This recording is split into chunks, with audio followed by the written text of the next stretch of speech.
Ornament and Crime is a 1908 essay by Australian architect Adolf Loos that criticizes the aesthetic of ornament in fashion, furniture, and other objects. Loos argued that ornament should be considered a crime because it serves no purpose and is a waste of valuable resources.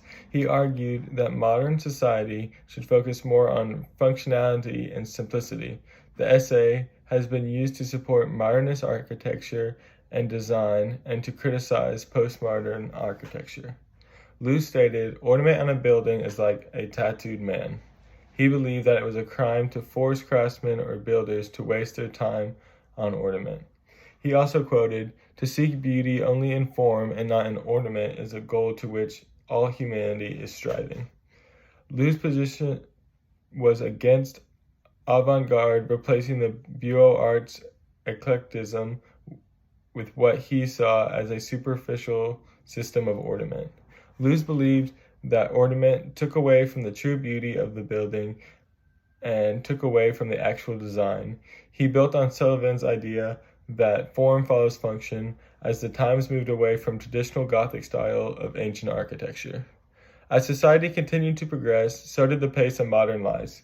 Luz believed that architecture should reflect that. He believed that extra time, effort, and money was not worth the end result.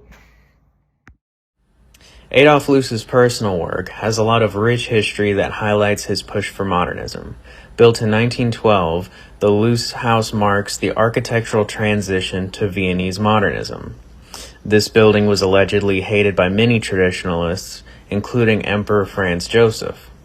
Personally, I don't understand the criticism that it lacks ornament, when on the facade there are clear signs of ornament, such as the light fixtures and metal seals.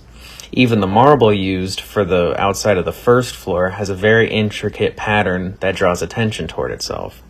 I do, however, understand that it doesn't match the context at all, so I imagine the hate for the project had more to do with that.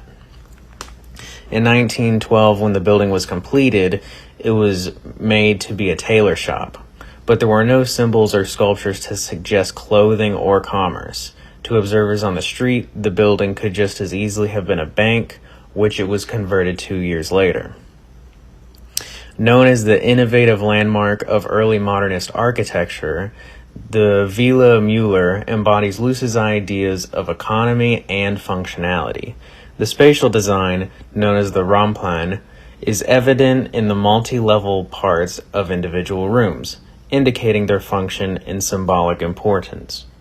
When looking at the drawings of the villa, I found this interesting quote by Loos that reads, "My architecture is not conceived by drawings, but by many spaces.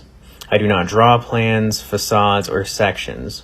For me, the ground floor, the first floor do not exist. There are only interconnected continual spaces, rooms, halls, terraces, etc. Each space needs a different height. These spaces are connected so that the ascent and descent are not only unnoticeable, but at the same time functional." I think looking at the interior of this building is far more interesting than the exterior, when looking at how all of these spaces are able to come together so seamlessly. Just as Loos described in his manifesto, Ornament and Crime, the Liberal Arts and Humanities building here is a very beautiful building, and yet it has no ornament. It just has bricks and stone, but no ornament on its facade. Whereas you can see here, although the Architecture Center isn't the most simplistic building, it follows a modernistic style with its flat, undecorated facade, as Loos anticipated and preferred. Here behind me we have the Jack K. Williams Administration Building. Contrary to Loos's vision, it incorporates ornament in its facade, as you can see. As a result, this gives the building a more aged look with its neoclassical design. The Eller Oceanography and Meteorology Building is a great example of a very modernistic, simplistic building with no ornament on its facade.